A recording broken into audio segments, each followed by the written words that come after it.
আমরা যারা জীবনকে ভালোবেসে বাঁচতে চাই নিজেদের শর্তে নিজেদের মতো করে, আমরা যারা জীবনের কথা আরও একটু করে বলতে চাই, তাদের জন্য আমি পারমিতা আপনাদের কাছে নিয়ে এসেছি নিউজ লাইভ বাংলার তরফ থেকে জীবন যোদ্ধার আরও একটি পর্ব। আমাদের সঙ্গে আজকে রয়েছেন এমনই একজন ব্যক্তিত্ব যার গল্প, যার কথা আপনাদের অবশ্যই অনুপ্রাণিত করবে। দর্শক বন্ধুরা, আমরা এমন কিছু গল্প, এমন কিছু চরিত্র এই পর্বগুলোতে আপনাদের কাছে তুলে ধরতে চাই, যাদের থেকে আমরা প্রতিনিয়ত কিছু শিখতে পারি, কিছু জানতে পারি। জীবনের প্রতিদিনের যুদ্ধগুলোকে একপাশে ঠেলে দিয়ে আমরা জীবনের আলোগুলোকে যেন আরও বেশি করে ধরতে পারি। আমাদের সঙ্গে আজকে রয়েছেন অসম্ভব গুণী একজন মহিলা। আজকে থেকে প্রায় ৩৫ বছর আগে যিনি একজন মহিলা সাংবাদিক হিসেবে নিজেকে প্রতিষ্ঠিত করতে পেরেছিলেন, যিনি প্রান্তিক মানুষদের কথা আমাদের কাছে তুলে ধরার সাহস করেছিলেন, তেমনি একজন বরেণ্য ব্যক্তিত্ব আমাদের সঙ্গে আজ রয়েছেন। আমাদের সঙ্গে রয়েছেন আমাদের অতি প্রিয় শ্রীমতী সুপর্ণা লাহিড়ী বড়ুয়া। নমস্কার দিদি। নমস্কার, শুভ সন্ধ্যা পারমিতা। প্রথমেই আমি তোমাকে নতুন বছরের শুভেচ্ছা জানাই এবং পর্দার ওপারে যারা রইলেন, যারা দেখছেন, তাদেরকেও আমি শুভ সন্ধ্যা এবং অনেক অনেক শুভেচ্ছা, ভালোবাসা জানাচ্ছি। কি যে আনন্দ লাগছে আজকে তোমাকে এত কাছে পেয়েছি। অধীর অপেক্ষায় আমরা ছিলাম যে কবে তোমাকে কাছে পাবো, তোমার এই জার্নিগুলো আমরা আমাদের দর্শক বন্ধুদের কাছে তুলে ধরতে পারবো। তো আজকে অনেক কিছু কিন্তু জানার অপেক্ষায় তোমার থেকে। আমিও খুব আগ্রহী। আর কেমন লাগছে নতুন বছরের এই শুরুটাই ভালো লাগছে। এখানে এসে মাত্র 2 তারিখ, তার মধ্যেই তোমাদের আজকে পেলাম কাছ থেকে এবং স্মৃতি বীজগুলো যখন একটু একটু ফসলের মতো করে আমরা বলতে থাকি, ভালোই লাগে। আজকাল বয়সও বেড়েছে, স্মৃতির যে তালিকা সেটাও বাড়ার সঙ্গে সঙ্গে সেইভাবে তুমুল অভিজ্ঞতা, মনের বয়সটা বাড়েনি অনুপাতে। সুতরাং এগুলো সব মিলিয়ে একটা ভালো লাগে মানুষকে জানতে, কথা বলতে, মনের খবর নিতে ভালো লাগে এবং এটাই যেন মনে হয় নিজের একটা খুব কর্মব্যস্ত জীবনের একটা আলাদা ধরনের ভালো লাগার একটা মুহূর্ত। কারণ দেখো, আমরা আজকাল কথা বলার সময় পাই না এবং আমরা আজকাল কোথাও গিয়ে বসে দুদণ্ড যদি ভাবি যে মনের একজন আরেকজনের সঙ্গে কথা বলবো, সেটাও খুব বৃত্ত কমে আসছে। ঠিকই তো। সুতরাং একটু কোথাও কথা বলার সুযোগ পেলে খুব ভালো লাগে।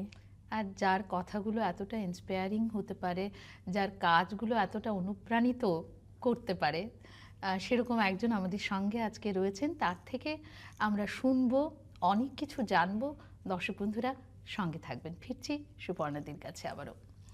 সুপর্ণাদি, আমি তোমার শুরুর দিনগুলোতে একটু যেতে চাইবো। টাইম ফ্রেমটাকে যদি একটু পেছনে নিয়ে যাই, তোমার সাংবাদিকতার একদম শুরুর দিকের জীবন, যখন তুমি এই সংবাদ মাধ্যমকে বা এই সাংবাদিকতার মাধ্যমকে তুমি বেছে নিয়েছো তোমার জীবনের একটা অঙ্গ হিসেবে, যখন তুমি প্রান্তিক মানুষের কথা বলতে চাইছো এই সাংবাদিকতার মাধ্যমে, খুব সম্ভবত তখন তুমি ঝাড়খণ্ডে এবং কলিয়ারি শ্রমিকদের, কলিয়ারি মহিলাদের নিয়ে তুমি তখন ভাবছো, তুমি তখন লেখালেখি করছো। তো আমি জানতে চাইছি এবং আমার দর্শক বন্ধুরাও হয়তো সেটা জানতে চাইবেন যে এই সাংবাদিকতার শুরুর যে ইন্সপিরেশনটা তুমি কোথা থেকে পেয়েছো? আমি প্রথমেই আজকে ভালো লাগছে যে প্রথম বছরের একদম শুরুতেই আমি আমার মায়ের কথা বলতে চাই। আমার মা স্বর্গীয়া মানসী লাহিড়ী, যিনি কিন্তু ঝাড়খণ্ডে একদম প্রথম মহিলা ম্যাগাজিন শুরু করেন এবং সেই শুরু করাটাও মায়ের কাছে কিছু বিশাল কিছুই ছিল না, লিটল ম্যাগাজিন। সে একটা তখনকার দিনে সে নিজের লক্ষ্মীর ভাড়ার থেকে কিছু পয়সা নিয়ে সে শুরু করে যে একটা ম্যাগাজিন বের করব এবং এই ম্যাগাজিনটা ছিল যে সেটা শুধু মধ্যবিত্ত বা উচ্চবিত্ত মহিলাদের কথা নয়, সেই প্রান্তিক জীবনের কথাই মা মার ছোট গল্পগুলোও সেই রকম হতো, যে আমাদের চিনুজের গোয়ালার মতো কেউ একজন দিতে আসতো, তার বাড়ির কথা, সে মাও যেত। সুতরাং আমার সাংবাদিকতাটা যেন আমি সেই মায়ের হাত ধরে ধরে ছোটবেলা থেকেই যেন শিখছি, যে এটা শিখিনি যে ফরম্যাটটা কি হবে বা কিছু, কিন্তু মা শেখাচ্ছে ওই মানে সেই বীজটা থেকে তখন মাই থেকেই বপন করে দিয়েছে, হয়ে গেছে। মাই বপন করেছিল। এবং করতে করতে একটা ভালো লাগা। আমি যখন 82-83 আমি যখন ম্যাট্রিক পাশ করলাম, 82 এর পরে আমি যখন কলেজে, তখন তো স্কুলে 11-12 আজকের মতো ছিল না, আমি যখন ওখানকার SSLNT কলেজ ধানবাদে ভর্তি হলাম, আমি সায়েন্স স্ট্রিমে ভর্তি হলাম।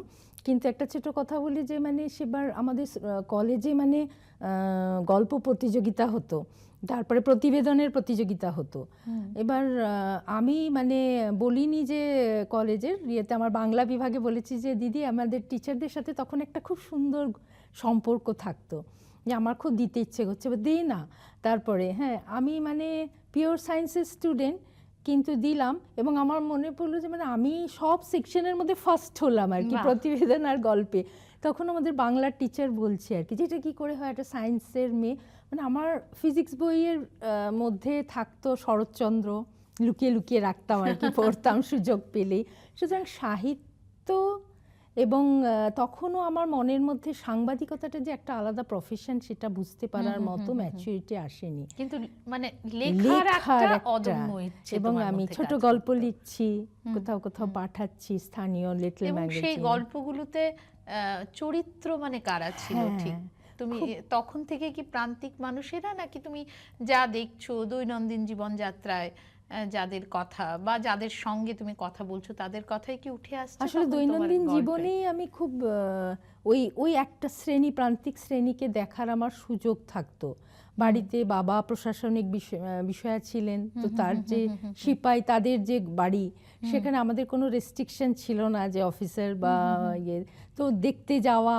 এবং আশেপাশের অঞ্চলগুলোতে যারা প্রান্তিক জীবন আছে বিভিন্নভাবে, আমার মানে খুব মনে হবে যেন এখন একটা সেই স্বপ্ন মনে হয়, যে সপ্তাহের দিতে আসা মুড়িওয়ালাটাও বাড়িতে বসে চাটা খেয়ে গল্প করে তার গ্রামের কথা বলছে। আমাদের বাড়িতে একটা অন্যরকম মানে মানুষকে জানার একটা পরিবেশ ছিল, এবং সেখান থেকেই কিন্তু আমি আমার গল্পগুলোর মধ্যে ওই ক্যারেক্টারগুলোই আসতো। কিন্তু আমি যাই লিখতাম তখন ডায়েরি লিখতাম খুব, এবং ডায়েরির পাতাগুলোতেই কিন্তু প্রতিবেদন হয়ে যাচ্ছে, ওদের কথা বারবার করে উঠে আসছে। আর রিপোর্টার্সের একটা ফ্লেভার থাকতো, সেটা ওই রিপোর্টার্সগুলোই কিন্তু ছোট ছোট রিপোর্টিংগুলো আমার মায়ের ম্যাগাজিনে আমি কিন্তু দিতাম। এবং মায়ের ম্যাগাজিনটার নাম কি ছিল? মহিলা, মায়ের ম্যাগাজিন মহিলা। 8 বছর 9 বছর পুরো ফুল ফ্লেজেড একটা ত্রৈমাসিক বাংলা ম্যাগাজিন, যেটা ঝাড়খণ্ডের ইতিহাস নিয়ে কেউ রিসার্চ করা দুজন ছেলে, তারা কিন্তু এই ম্যাগাজিনটা সেখানে রেফার করেছে। দারুণ একটা প্রাপ্তি, মানে ঝাড়খণ্ডের মতো জায়গায় বসে একটা বাংলা পত্রিকা ত্রৈমাসিক বেরোচ্ছে তখনকার দিনে, সেটা সত্যি। আর তখন তো সবকিছু এত সহজ নিশ্চয়ই ছিল না, সবকিছুর পেছনেই লড়াইটা। আমি ফিরছি একটু দর্শকদের কাছে। দর্শক বন্ধুরা, এই যে আমাদের প্রতিদিনের ছোট ছোট লড়াইগুলো কিন্তু আমাদেরকে ব্যক্ত করে, আমাদেরকে তৈরি করে আমাদের বড় কিছু লড়াইয়ের জন্য। সেরকমই হয়তো সুপর্ণাদির জীবনধারাটা সেভাবেই এগিয়েছে, যে আরও বড় কিছু যুদ্ধের জন্য তিনি তখন তৈরি হচ্ছেন, তার পরিবার, তার পারিপার্শ্বিক পরিবেশ তাকে তৈরি করছে। তো সুপর্ণাদি, আবারও ফিরছি তোমার কাছে। যে কথাটা বলছিলাম, সাংবাদিকতার শুরু তুমি করে দিয়েছো, কিন্তু একটা অন্তর্দ্বন্দ্ব, যে দ্বন্দ্বটাতে আমি তোমার সঙ্গে কথা বলে গতকাল আমি মানে গল্পগুলো যখন শুনছিলাম ভাবছিলাম বসে, তোমার বাবা চাইতেন তুমি লেখালেখি করো, আশাপূর্ণা দেবীর মতো করো, তাই তো? নীরবে নিভৃতে বসে নিরাপদে করো।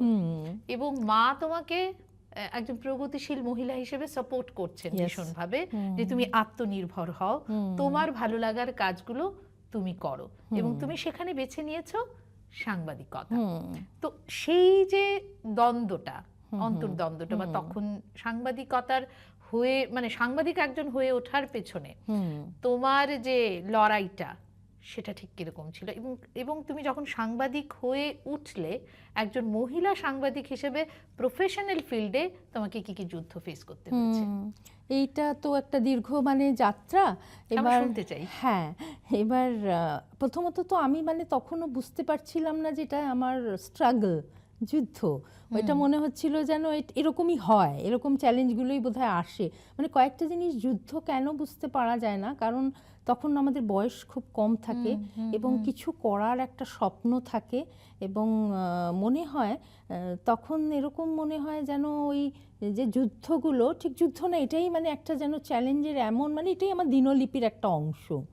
এবার ধরো আমি ইন্টারভিউ দিলাম একটা স্থানীয় ইংলিশ পেপারে, আমি সাব এডিটর হয়ে জয়েন করলাম, সেটা খুব ভাল লাগছে। অনেকের মধ্যে ধরো আমি একজন মেয়ে হিসেবে একজনই পেলাম, এবং একটি ছেলে, সে সে এখন বিশাল সাংবাদিক, বিবিসিতে কাজ করে। আমরা দুজনে অনেক একসঙ্গে আর কি রিপোর্ট তৈরি করেছি কলিয়ারিতে। অনেক দীর্ঘদিন পরে ও সেদিন এসে বলছিল যে তুই অন্তত এই অভিজ্ঞতা দিয়ে বই লিখতে পারলি, আমি আর সময়ে হলো না। এরকম তখন মনে হলো যে আমি বোধহয় তাহলে একটু কিছু করলাম নাকি, যে ও বলছে এরকম আর কি। তো তখন হলাম, এবং আমি ডেস্কে যখন ঢুকলাম তখন বুঝতে পারলাম যে আসলে শুধু লেখা নয়, কিভাবে শিখতে হয়, যে কোথায় আমরা এডিটিংটা কি। ইতিমধ্যে আমি মাস কমের একটা ডিপ্লোমা আর কি করলাম। আমাদের ধানবাদে মানে তখনও কোনো জার্নালিজম স্কুল হয়নি, বা তখনও জার্নালিজম শব্দটাই আলাদা করে আমরা শুনিনি। আমরা ইনফরমেশনের সায়েন্সের মধ্যে, তাতে একটা লাইব্রেরিয়ান ইয়েরও একটা পেপারস থাকছে, তার মধ্যে রিপোর্টিংয়ের একটা থাকছে, এবং সেখানে খুব ভালো অভিজ্ঞতার মধ্যে মানে কুলদীপ নায়ার এলেন, আমাদের ওয়ার্কশপ করালেন, সাংবাদিকতা নিয়ে কিছু বললেন।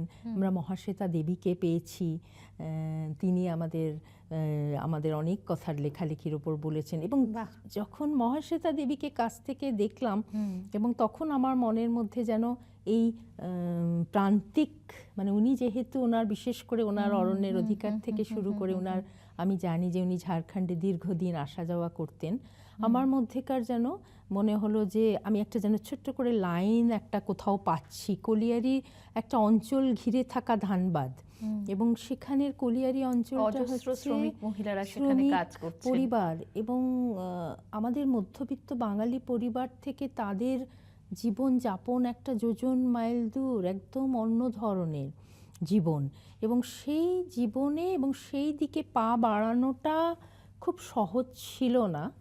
গ্রাউন্ড স্টাডি বলতে যেটা বলে সেটা সহজ ছিল না, কিন্তু কারণ সেখানে গিয়ে পৌঁছানোটা ইটসেলফ একটা মানে রিস্কের ব্যাপার, একটা কঠিন লড়াই। আমরা সেই লড়াইয়ের গল্পগুলিতে আবার ফিরবো।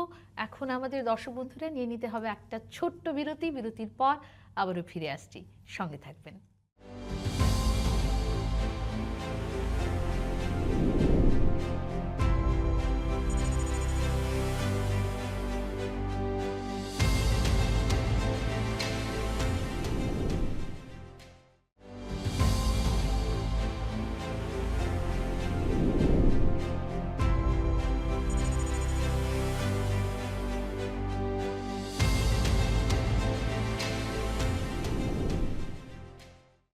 দর্শক বন্ধুরা, আমরা ফিরে এলাম আবার ছোট্ট বিরতির পর। আবারও ফিরে যাচ্ছি সুপর্ণাদির কাছে। সুপর্ণাদি, যেহেতু তোমার থেকে এত কিছু জানার আছে, আর ঘড়িটা মনে হচ্ছে মানে খুব দ্রুত গতিতে পেরিয়ে যাচ্ছে, যাই হোক, আজকের জন্য আমরা চাইছি সময়টাকে আরেকটু যেন আমরা ধরতে পারি। তো তুমি কলিয়ারি মেয়েদের কলিয়ারি থেকে শুরু করি। হ্যাঁ, কারণ কলিয়ারির যখন আমি রিপোর্টিংয়ে যাচ্ছি, এবং তখন আমি কলিয়ারির আমার নিউ রিপাবলিকের দিয়ে ছাড়িয়েও আমি তখন সংবাদ প্রতিদিনের বহির্বঙ্গের ডায়েরি আমি লিখছি। সেটা তোমাকে জাতীয় স্তরে তোমাকে লেখালেখি করতে একদম সেরকম একটা স্কোপ করে দিল। কারণ এশিয়ান এজের বাংলা ছিল সংবাদ প্রতিদিন, এবং সেখানের এডিটর ছিলেন শঙ্কর ঘোষ, এবং এক্সিকিউটিভ এডিটর, যাকে আমি অনেক বছর পরে এখানে আবার পাই, অঞ্জন বোস আর কি ছিলেন। শঙ্কর ঘোষ তো মানে সেরকম একজন রিমার্কেবল একজন একেবারে মানুষ না সাংবাদিকতার জগতে। মানে যদি সাংবাদিকা জগতের এডিটর হিসেবে যে বাংলা ইয়ের যখন হিস্ট্রি, তার মধ্যে উনি একজন উজ্জ্বল নক্ষত্র ছিলেন। এবং এই শঙ্কর ঘোষ আমাকে সত্যি একটা পথ দেখিয়েছেন। আমি কলিয়ারির কথা দু একটা বলি, যে একবার কলিয়ারির একটা রিপোর্টিংয়ে গিয়ে আমি দেখি যে মানে কেন মানে এই রিপোর্টিংয়ের সাথে আমার মধ্যে আবার একটা জেন্ডার বিষয়টা কিভাবে, ওমেন্সের মানে এই হ্যাঁ, আমি বিষয়টা কিভাবে সেটাই আসছে। হ্যাঁ জিজ্ঞেস করার ছিল যে হ্যাঁ প্রান্তিক মানুষের মধ্যে আরো প্রান্তিক হয়তো হ্যাঁ মহিলারা। একদম এই কথাটাই আমি বলবো। এটা আমি কিভাবে মানে সাংবাদিকতায় দেখলাম, মানে আমি দুটো ঘটনা ছোট ছোট বলি। একটা বলছি যে আমি ওখানে গেছি কলিয়ারিতে, ওদের জীবনের ওপরে একটা কিছু ঘটনা ঘটেছে, অ্যাক্সিডেন্ট হয়েছিল ওখানে, খুব জল, হয়তো খাদানে জল, যেমন যার উপর অনেক গানও তৈরি হয়েছিল আসানসোলে, ঠিক ওই রকমই ধানবাদের মানে খনি অঞ্চলে ওরকম হতো, মাঝে মাঝে অ্যাক্সিডেন্ট হতো, কখনো শ্রমিক কোনো জায়গায় একটা অচেনাকি মানে হয়তো অসুখ হলো, কারণ ওদের জীবন একটা মানে পশুতুল্য জীবন ছিল। এবং আমি যেগুলো লিখেছি, কামিন বলা হতো মহিলাদের, এবং সেই মহিলারা নানা ধরনের শোষণের সম্মুখীন। এবার সেটা কি মালিক পক্ষ থেকেও? মালিক পক্ষ থেকে হতে পারে, এবং মানে তাদের জীবন ধারাটাই মানে যেরকম আমাদের এখানে চা বাগানের সেই বহু যুগ আগে যেভাবে হতো, ঠিক ওদেরও ওই রকম ভাবেই। ওদের সাংস্কৃতিক যে পলিউশন, মানে একটা যে সাংস্কৃতিক প্রদূষিত পরিবেশ, যেখানে সকাল থেকে হয়তো মানে ওদের ওই জায়গাটাকে, ওদের বাড়িগুলোকে বলা হতো মানে খিলান ধাওড়া। হ্যাঁ, মানে ওখানে সকাল থেকেই চুলায় মদ চলছে, ছেলেমেয়েরা নিজেরা ঘুরছে, কোনো স্কুলে যাওয়ার ইয়ে নেই, এক বিচিত্র পরিবেশ। আমার মনে পড়ছে আমি এক সময় সেখানে হয়তো অশিক্ষাটা তুমুলভাবে ছিল, বিরাট এবং অশিক্ষা, সেখানে খাবারের অভাবটাও অভাব হয়তো তুমুলভাবে ছিল, মানে অভাব চারিপাশে, শিক্ষার একদম অভাব, একদম খাদ্যের অভাব, একদম পুষ্টির অভাব। অভাব। এই মহিলারা যাদের কামিন বলা হতো, তারা কিন্তু আসতো এক বিহার ঝাড়খণ্ডের প্রত্যন্ত গ্রাম, সেই গ্রামগুলো যখন খুব দুর্ভিক্ষের মতো, বা গ্রামগুলোতে যখন অভাব দেখা দিচ্ছে, সেই মহিলারা কিন্তু কলিয়ারিতে আসছে। উড়িষ্যার হতে পারে, বা তারা মধ্যপ্রদেশের হতে পারে, একদম সাঁওতাল হতে পারে ওই মহিলারা। এবার তাদের শরীরের খুব জোর থাকতো, তারা পেশিগত খুব জোর থাকতো, কিন্তু একটা কলিয়ারি ইটসেলফ একটা এমন পৃথিবী, যেটা আমার বইয়ে মানে বিহার নারী সমাজ সংগ্রাম বলে আমি 2008-এ একটা কম্পাইলেশন অফ রিপোর্টিং বেরিয়েছিল। আচ্ছা, সেটাই তোমার প্রথম বই? বাংলা প্রথম বই, বাংলা বই। হ্যাঁ। সেটা কিন্তু একটা টার্নিং পয়েন্ট। একটা টার্নিং পয়েন্ট, তোমার মানে সেটা জীবনের। টার্নিং পয়েন্টে আমি অসমে আসার পরে এটা রিয়েলাইজ করেছি যে ওগুলো আমার লিপিবদ্ধ হয়ে থাকা উচিত, কারণ পেপার হারিয়ে যায় অনেক সময়। আর এখনকার মতো যেহেতু ডিজিটাইজ হতো না, তো আমি সেখানে দুটো ছোট ঘটনা বলি। একটা ঘটনা বলছি যে আমি মেয়ে হিসেবে, এবং আমি যখন সাংবাদিক টিমের সঙ্গে গেছি একটা জায়গায় অ্যাক্সিডেন্টের কভারেজের জন্য, বাংলা পেপারে পাঠাবো, আমি মানে ফ্যামিলিগুলোতে জানার, যে ঘটনার পরও ফ্যামিলিগুলো জানার একটা আলাদা করে আমার মধ্যে কিউরিওসিটি হয়। তো ছেলে সাংবাদিকরা ইতিমধ্যে সবাই ফিরে গেছে, তাদের কিন্তু ঠিক মনেও নেই যে একজন মেয়ে কলিগ সাথে এসছিল, মানে চিন্তাধারার যে জায়গাটা, কারণ তারা রিপোর্টিংগুলো নিচ্ছিল স্থানীয় প্রশাসক, এসপি তাদেরকে প্রেস কনফারেন্স করছে, এগুলো যেটা হয়। কিন্তু আমি ঢুকে পড়েছিলাম একদম শ্রমিক কলোনিতে, মানে আমার মনে হয়েছিল যে ওখানে ঢুকতে হবে, যে বাড়িতে আজকে লাশ যাবে সেই বাড়ির ঘটনাটা কি, কিরকম, যে এই যে শ্রমিকটা চলে গেল আজকে, তার তো নিরাপত্তা নেই, অর্থ নেই, কাল থেকে সে পথের ভিখিরি। হ্যাঁ, তো সেখানে গিয়ে আমি দেখলাম যে ভদ্রমহিলা, যে মানে শ্রমিকের যে কামিন যে মহিলা, সে প্রচণ্ড মানে মদ খেয়ে, সে কোনো তার ফিলিংস নেই, সে যেন শুয়ে আছে, মানে সে একটা দুর্ঘটনাকে একটা যেন জীবনের মানে এটাই নিয়ম হিসেবে নিয়েছে, এবং বাচ্চারা মানে কি খাবে বুঝতে পারছে না, এরকম একটা মানে অসহায় অবস্থা। সে কি শোক থেকে পালিয়ে বেড়ানোর জন্য মানে এই যে নেশাগ্রস্ত হয়ে থাকা? মানে আমি যেন সেটাই ভাবলাম যে ওর বাস্তবটাকে নিতে পারছে না। এবং আমার মনে আছে যে মানে কয়েক প্যাকেট বিস্কুট আমরা, মানে যে দু একজন ছিল কিছু, আমরা বা ওদেরকে জল যা পেলাম আর কি বাড়িতে রেখে, আমার হঠাৎ মনে হলো মানুষ কতটা অসহায় হতে পারে না একদম তার পরিস্থিতির কাছে। একদম। আজ হয়তো আমি জানি না যে আজ হয়তো কলিয়ারির অবস্থা কিছুটা ভালো হয়েছে, কিন্তু তবু আমি একটা 30 বছর পরে, মানে আমি একটা ঝাড়খণ্ডের লাল সবুজের ঝাড়খণ্ড তখন আর এখন বলে আমি একটা বই 2019-এ লিখেছিলাম। এই যে তুমি প্রত্যন্ত একজন মহিলার যুদ্ধ, এই প্রান্তিক মানুষগুলোর যুদ্ধ, তুলে ধরেছো, হ্যাঁ, বা তুলে ধরার চেষ্টা করছো এখনো।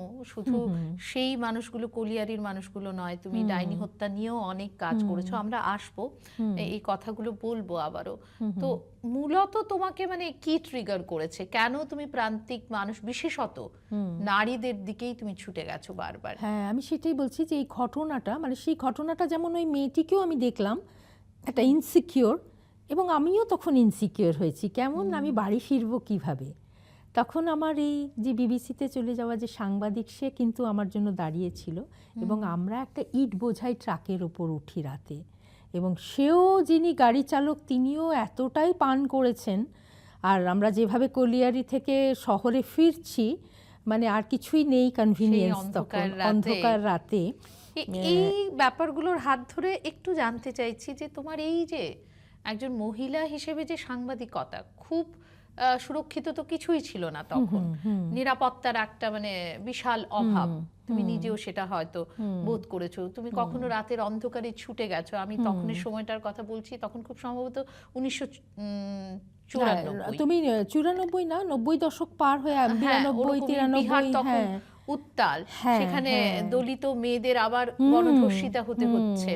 তো এই ধরনের একটা পরিস্থিতি, এই ধরনের একটা চূড়ান্ত অগ্নিগর্ভ সময়ে তুমি রিপোর্টিং করতে ছুটে যাচ্ছ, সেখানে তোমার কখনো মৃত্যু ভয় হয়নি সুপর্ণাদি? ঠিক হয়তো ইম্যাচুরিটি, সে ওইভাবে বুঝতে পারিনি, যেটা পরবর্তী সময় মণিপুরে গিয়ে বেশি মৃত্যু ভয় হয়েছিল, যে মনে হচ্ছিল যে আহা আমি যদি ফিরতে না পারি ছেলেটার কি হবে।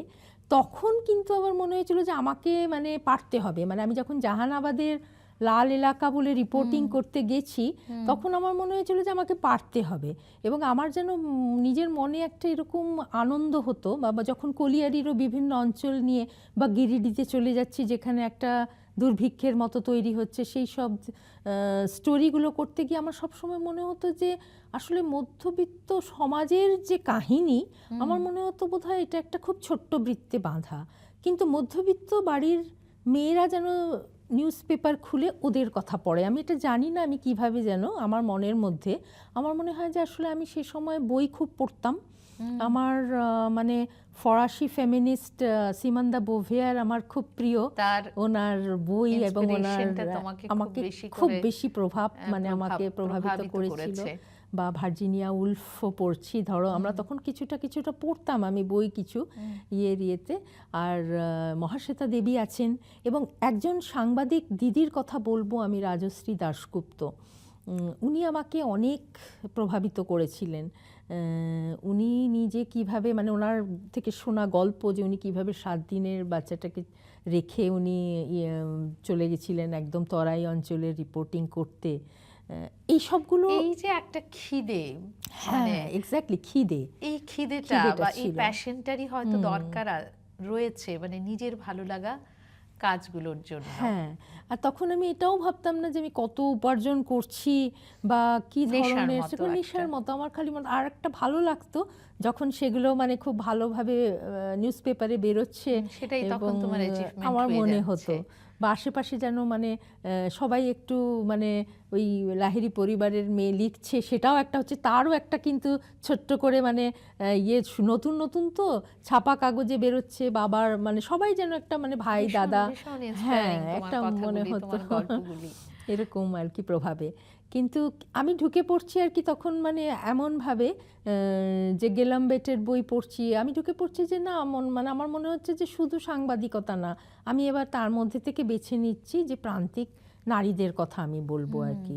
তাদের কথাই তো তুমি বারবার করে বলে গেছো তোমার লেখনে। হ্যাঁ, আমার মানে আমি এই যে 18তম বই শেষ করলাম, যেটা প্রকাশিত হলো বাংলাদেশের চট্টগ্রাম, আমি কোথায় গিয়ে যেন, আমি জানি না এটা আমার সীমাবদ্ধতাও কিনা, কিন্তু কিভাবে যেন আমার একটা ফোকাল পয়েন্ট মানে নারীরা, হ্যাঁ আমার মানে হয়ে গেল আর কি, হয়ে যাচ্ছিল।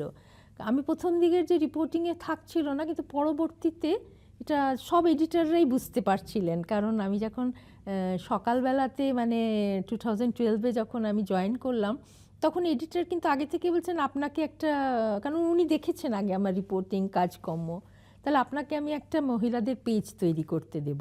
এবার মানে আমার যেন তোমার স্পেশালাইজেশন যেন এটা দায়িত্ব হয়ে গেল হয়ে যাচ্ছে আর যে কি। মহিলাদের কথাই হ্যাঁ, তুমি হ্যাঁ। লিখবে। আমার যেন এরকম একটা ব্যাপার মানে হলো। আর আমার কাছে মনে হলো যে যে আসলে মেয়েদের কথাটা বোধহয় লেখার সংখ্যা কম। মানে ধরো যখন পুরুষ সাংবাদিক, মানে এখানে কোনো ধরনের আমি প্রতিদ্বন্দ্বিতা নয়, কিন্তু আমার মনে হচ্ছে যে আমার পুরুষ বন্ধুরা যখন রিপোর্টিং করছে সেখানে কোথাও যেন বাড়ির মেয়েটির কথাটা একটু থেকে যাচ্ছে, কম মানে হাইলাইট হচ্ছে। মানে সে কি পারবে, সে কি ওই জায়গাটাতে পৌঁছাতে পারবে? হ্যাঁ, একজন পুরুষ সাংবাদিক হিসেবে তার সে যতটা স্বচ্ছন্দ বোধ করবে সেখানে বা যেতে, ওখানে একজন নিউজই মহিলা হচ্ছে না। সাংবাদিককে কি পাঠানো যাবে? হ্যাঁ, বা এরকমও হচ্ছে যে হয়তো নারীর সেই দুঃখের ব্যাপারটা হয়তো নিউজের মধ্যেই আসছে না। মানে আমার মনে হচ্ছে যেন এরকমও হয়ে যাচ্ছে আর কি, যে পুরো মিডিয়াতে তখন আমার মনে হচ্ছে যেন সেই মিডিয়াটাও প্যাট্রিয়ার্কির একটা এমন বিষয় যেখানে মেয়েদের এটা যে মানে কভার পেজ স্টোরি বা ফ্রন্ট পেজে কেন আসবে না একজন প্রান্তিক নারীর খবর, আমার মধ্যে সে প্রশ্ন আসছে। এটা নিয়েও আমি সেই এডিটরের সঙ্গে প্রশ্নগুলোই তোমাকে আসলে মূলত তাড়িত করেছে তোমার কাজগুলি। হ্যাঁ, দর্শক বন্ধুরা, আমরা সুপর্ণাদির কথা শুনছি, জানছি, আমরা দেখতে পাচ্ছি কত প্রতিকূলতা তার জীবনে ছিল একজন মহিলা সাংবাদিক হয়ে ওঠার পেছনে, নিজের সত্তাকে প্রতিষ্ঠিত করার পেছনে। আমরা তার থেকে আরও কিছু কথা শুনব, তার ব্যক্তিগত লড়াইটাকে আরও একটু জানবো। এই প্রান্তিক মানুষদের লড়াই তুলে ধরতে ধরতে তার জীবনের ব্যক্তিগত লড়াইগুলো কী ছিল সেগুলো জানবার চেষ্টা করব, কিন্তু আগামী পর্বে। সঙ্গে থাকবেন।